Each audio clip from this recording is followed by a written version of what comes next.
That's what James is eating today. Pretty and fancy. He's going to be talking about Sylvia Plath again, I think. Yeah, exactly right. So there's the book we'll be dealing with.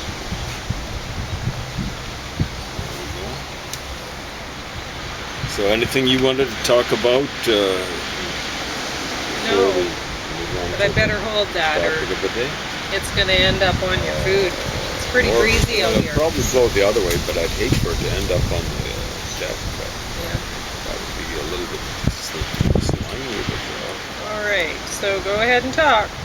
Anyway, yeah, I'll hold it now. No, I've got it. It'll be fine. Okay. Don't worry. I won't get it messy. There's just some things I want to refer to. I actually made some notes in it and stuff like that, so sorry about that. No, I don't care. Thank you. Anyway, so this is called Bitter Fame, ... that's a colon, A Life of Sylvia Plath. And it's written by Anne Stevenson, who I gather is a published poet. I think I've read some of this stuff somewhere along the line. And this is a fairly substantial work. It's not like a fictionalized account or something like that, because it's too short. And it's the kind of thing that I respect when an artist, or in this case a writer. I kind of like them to deal with the art or the writing, instead of with interviews, instead of with all the gory details, whatever, with a melodrama, so on and so forth. So Sylvia Plath, for you who don't know, was suicidal for looks like much of her adult life, and ended up committing suicide when she was about age 30 or 29, something around there. And she's become a bit of a cause célèbre amongst some people who fashion themselves or style themselves as feminists.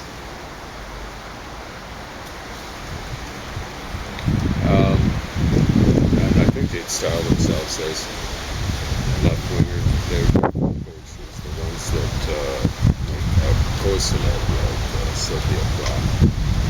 Or at least the ones that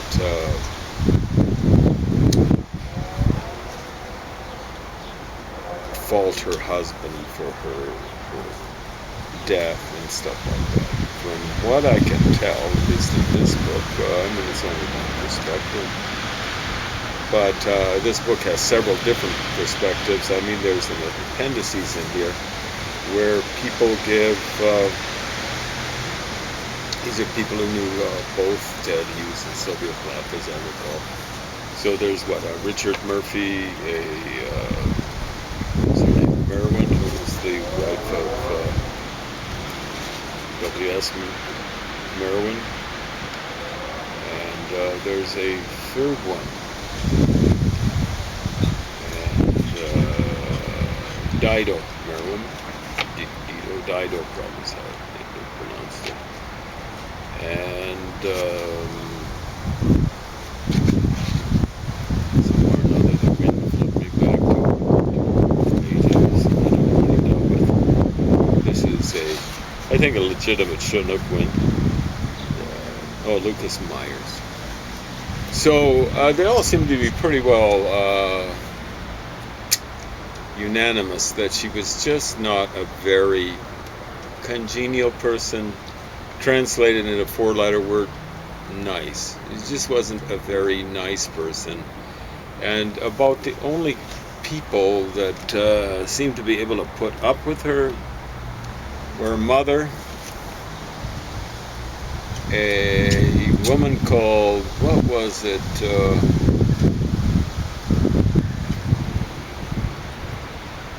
Prouty was the last name, anyway, who was a benefactor of hers, I guess wrote romantic novels back earlier than the day, then I think of romantic novels, and her husband, Ted Hughes. They separated about the last year of their marriage, the last year of her life, but they never divorced. I don't think it ever came down to that. So she was just not very nice, and Ted Hughes, from what I can tell, was not just tolerant of her problems, but he was actually encouraging, and I don't think she would have nearly achieved what she did in terms of artistic achievement without his encouragement. I think she might have achieved somewhat of the same notoriety if she'd married someone like Ted, who's like a famous poet, a published poet. But I don't think she would have achieved what she did. That having been said, I maybe should preface my assessment of her poetic ability by mentioning the first time I ever ran across her. So I'm doing the modern way people reminisce, I'm going to do the present tense. I'm on a bus, and it would have been the university bus, the bus coming back from the university or something like that, or was it was going out to the university, and I always sit at the back of the bus, just like I always sit at the back of the class, although I usually sit at the back of the class because when profs ask questions, my hand shoots up, and like it's an important part, I think, of the learning process for profs or teachers to ask questions, or yourself to ask questions of yourself when you're teaching yourself. Well, yeah. Also, the profs need to know where the students are. Well, it's kind of like a feedback thing. Yeah. That is. I mean, I've had some profs where they feel like they have knowledge is power, and they want to hold all that power to themselves. So they're definitely not wanting to. Well, that's kind of like teach. Defeating the teaching process. But they should not be university instructors. No. How they got there, I don't know. Well, I mean, there's theoretically they're there to do research. That's the most important function, really. Yeah. And there are places where other places in the world besides the United States and Canada. Well, and perhaps they should just do research. Yeah, and so in other places, that's what they do. Yeah. Okay. Some of them. I'm not going to say they're not suited to teaching. Not suited to teaching. They don't really have to take any courses, so far as I know, on how to teach, as opposed to teachers. That is something, isn't it? Oh, it's a lot. Yeah. So that's even where they do have them teaching, like in American universities or Canadian universities and things like that. I don't necessarily believe in teaching theoretically. If they're that good at research, they shouldn't be wasting their time teaching, especially like marking and stuff like that. Now, oftentimes they'll have student assistants doing marking, but so we've talked, Pauline and I have talked before about the great courses, and we think great courses are pretty great. In that case, great's not a misnomer. There are, things that don't quite live up to the adjective great, but on average, they're awesome. And really, I would like to see the great courses replace, something like the great courses, replace professors doing there's no need class for it teaching. anymore.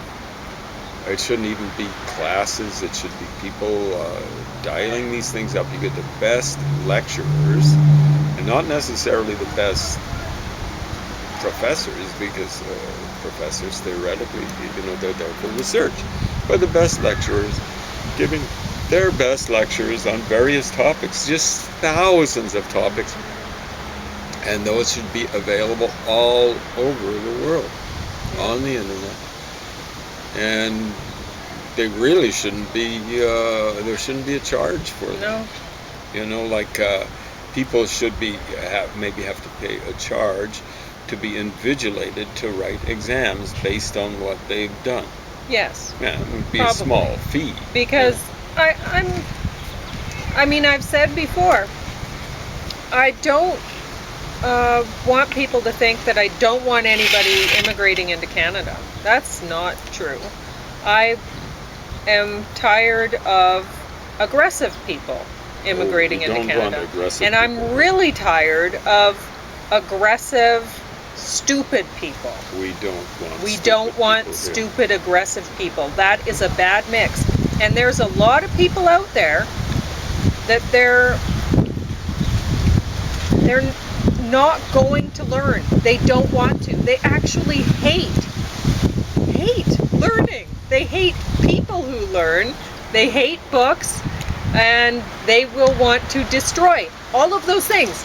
People who learn, books, and learning. They want to destroy those things. You can't have them in a society where you have people that like to learn. They don't mix.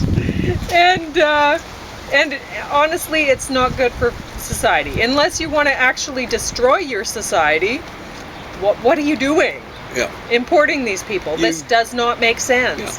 And so, I think there should be something like the great courses, and it should be, if you have the Canadian lecture program or whatever, and then people who want to immigrate into Canada, perhaps they get tested on these things. Then they have to write the tests on these lectures that are given out for free to Canadian citizens. Free.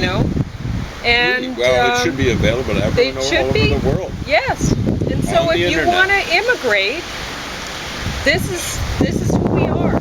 This is the values that Canadians have, and this is the knowledge that we want our citizens to, the level that we want them to be at least, right? And so why not? You should be able to contribute. Yeah. If you've got access to the internet. And everyone does be dialing up now. Rhiannon, dancing away, Rhiannon or whatever her name is. I don't have internet at home, but I can go to the library, and I do. I went to the library today. This stuff is available. There's no excuse for you out there for not getting a certain level of education. Mm-hmm. Like you got kids, you should have no more than 2 per couple, 1 per person. If you have kids, maybe there's a problem. Well, you should be learning with your kids, like helping with schoolwork and this and that. That one was a juicy one. That was. So there's a lot of people who fall behind. I know every time I am away from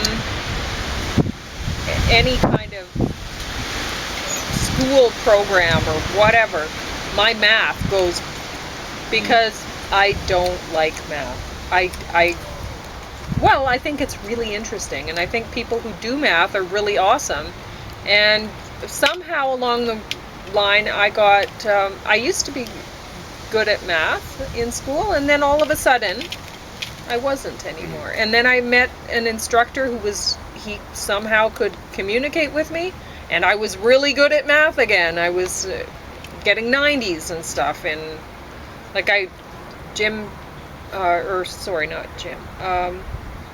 math grade 9, I think I got 46% in math. And then I went from there, and up until math grade 9, I was doing really well in math. And then from there, I went to, I got an instructor that knew how to teach? I don't know. He knew how to teach me. So he was the remedial math instructor, so I was able to go into grade 10 remedial because I was 46, not 40, or I don't know what it was. And so, in other words, they figured there was some hope there. Yeah, and so then I was 90s. Yeah. So it's like, what's going on? I can't, but, and I've had problems with that since, if I can somehow, I don't know, it's all the instructor for me. I can't handle it without. And James has had to work through some things with me, and sometimes I've sat down and I'm like, no, I have to figure it out my way, and I write it all down and I show it to him, and he's like, yeah, and some formula, right? Mm-hmm. And so I have to figure out how my formula is, and then I show it to him, and he's like, it's the same thing. You got it right. You have to flip this around, and then it'll be mine, and then I can't understand his way at all. But apparently, if I make my own formula, I guess It's a I'm different okay. way of looking at it. But I don't Generally, know. it's not as elegant as the way that's taught in the schools. Of course, there are things that are inelegant, like long division and things like that. They could be teaching better things, but Yeah. anyway, she's managed to figure the thing out. It was pretty amazing. Stuff that I never would have done. But Yeah. So hard to say. I guess I'm not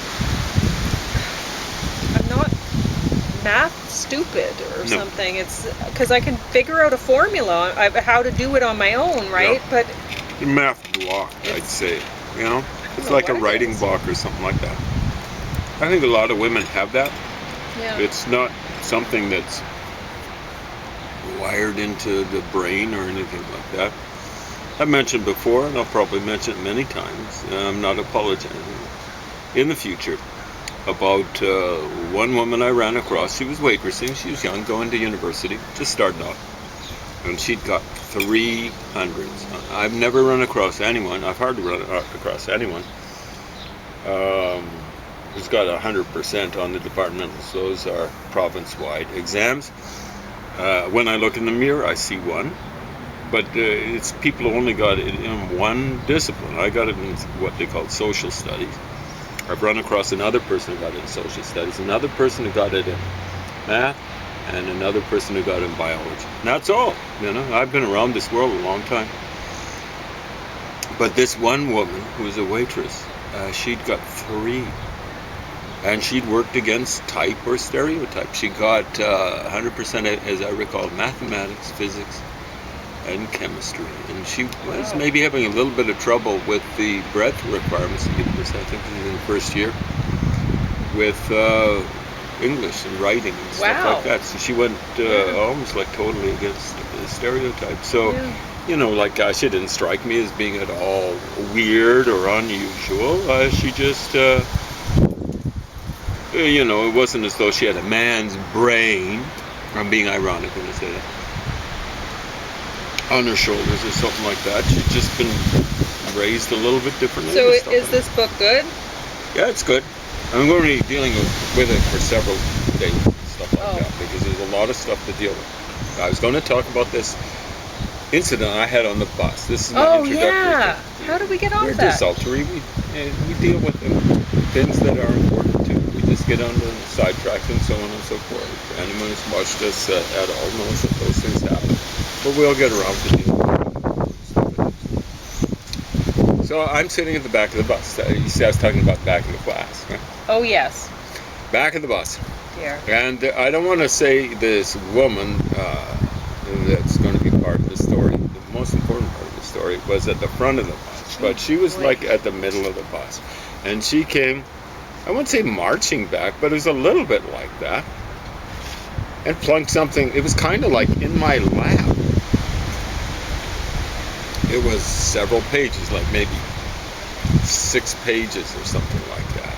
And it was handwritten on. Wow, I'm a patient person and stuff like that. If I'd been a woman, it was a guy doing that, I would have been totally freaked out. Into you. To bother to write out something by hand? Well, she hadn't written it out. She didn't know. You see what I'm saying? I mean, it's a bunch of stuff. It's poetry. Yeah. And I start reading it, and I'm going, wow, okay, she's trying. It's not like a journal entry or something like that, but it's a little bit like it. It had some rhyme thrown in. I would call it poetic prose. There's not much of a command of rhythm or anything like that. And I'm going, yeah, okay, she's okay.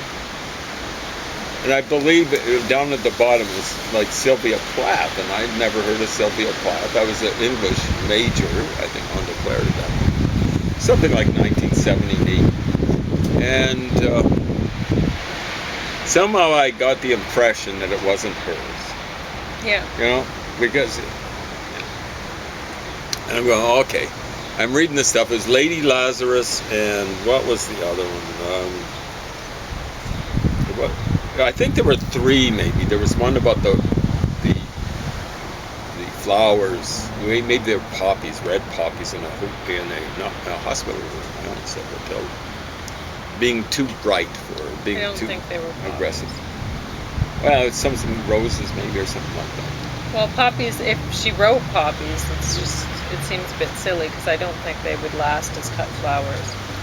Well, she had a way of lying about things in the bell jar, the novel, in the poetry, and in letters that she'd write to people. She'd just say, for example, my son has to go through an operation. It's in the book there, no such thing. She was just begging off of a social engagement or something like that. Oh, I see. Well, yeah, I think people it was do like things like that, I guess. I know, but it's just not very good in a novel writer and in a poet. You've got to be able to deal with the truth. Yeah. So anyway, it's some sort of flowers, a little bit too bright. Oh yeah, and the other one was maybe called Daddy or something like that. Okay. Oh man, it's apparently about her dad who died when she was about 8 or 9. The Bell Jar is off by 1 year. It's a autobiographical kind of novel. So it's off by 1 year. I think her dad died when she was 8, and Bell Jar says 9. For some reason, they changed that. And Well, sometimes people forget things, Phil. well, I mean, it's a novel, No. but why would you change it? Do you see what I'm saying? Maybe she forgot. Maybe about she it. forgot how old she was. Yeah, possibly. You should be old enough to remember. Well, yeah, Anyway. but I don't remember how old I was when certain things happened. Yeah, I in my know, life, but when maybe. you're writing, you should be able to look things up. In other words. Okay, yeah, Anyway. that certainly. I mean, on the gravestone. Anyway, it was. Maybe she was bad at math. And like you know, me. it's kind of like comparing her dad with Hitler or Nazi or something. You know, like in the Bell Jar, she says that was the last good year that she ever had. She actually liked her dad, but it looks as though she blamed her dad when she was a kid for deserting her. Yeah. Yeah, when you're writing about it, when you're about age 25, I think it was finished in 61, the Bell Jar. So she was like Who would have thought 27, they'd like the 28. You've got to get some and sort of mushrooms, perspective on maybe it. Some Yeah. sort of perspective on, they're going for the tomatoes more than anything. You got to get some sort of perspective on them. You can't be blaming your dad. He died, no, he made a mistake. He thought he had cancer. Yeah. And I can see a person being afeared of that and so on and so forth. Weirdly enough, it turned out to be diabetes. And by the time they diagnosed it, he basically, in the space of a little while, he lost a leg, right? He bumped his leg against something bumped up against his leg. He lose the leg and started. Well, with cancer, you gotta act quickly. Yeah, you exactly can't right. be- So, like, I don't know. But anyway, I guess it wasn't cancer anyway. It wasn't at all. But, it's got me, like my sister, I'm worried about my sister not getting, like apparently with COVID, due to COVID, the hospital system has put back Gummed up. tests and stuff All like that. sorts of things. Yeah. You And people that you don't gotta wear take- masks. You useless slime buckets. So- What are you thinking? You're so selfish. Look at my nose. I've been walking around with a nose that won't heal. I go to appointments 3 times a month, 3 times every 4 weeks, and this thing won't heal. I've got a But he's bad wearing immune them. system. You can I them. wear it. You guys got no problem. honestly, Get like- the mask on. You shameless Like, cowards. I don't know what your problem I'm is. quite upset with the healthcare system, though. It's ridiculous. You can't make people wait for getting cancer tests. You can't make them wait for getting results for Yeah. Here's the years. deal. If You you can't do catch COVID, and what the police should be doing every time there's a demonstration or when there's rules about having to wear a mask, they should take a person's name down, get it off the driver's license. Who are you? And then you're put on I'm sorry, you folks out there, you're put on a data record. And you go to the bottom of the triage I mean, list. that's got to be the That's worst not just thing for COVID. a person. When people are in hospitals having some other problems, you're right at the bottom of the list. I don't care what age you Yeah, are. because 25 honestly, and they're like, the 95. triage thing. Who are they giving? Who's the hospital system? Who are they giving treatment to? For, just to get a cancer test and get results. I mean, that's got to be horrible. Making somebody wait, so they're sitting there thinking, oh, I wonder if I have cancer for over a year? That's ridiculous. You can't do that to people. So you're just stressing them out, so that the cancer will just grow and grow and grow. And then, so then it comes time to do triage. Waiting and it's a year like, or for you're, cancer? or then they pick up COVID or something along the way. Well, their cancer is so developed. They've been so stressed out because you're making them wait for test results. That's ridiculous.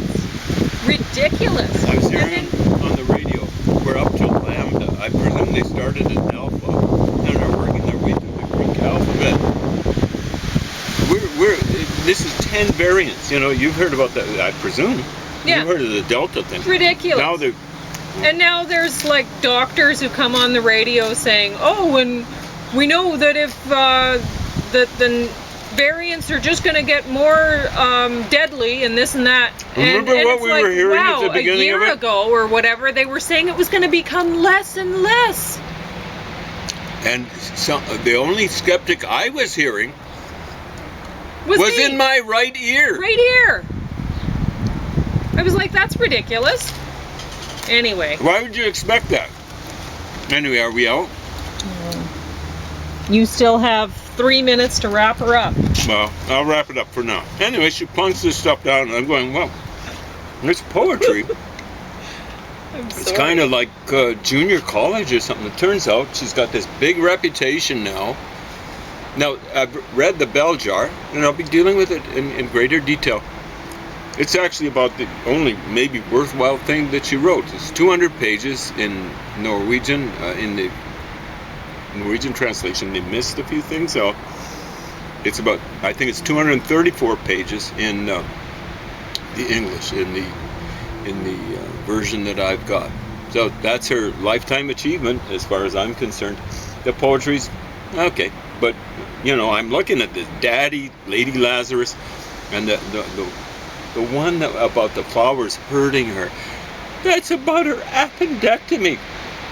You know, this isn't a regular person dealing with stuff. When you're a poet, you don't always do. I mean, there's such a thing as understatement. You wake up from an appendectomy.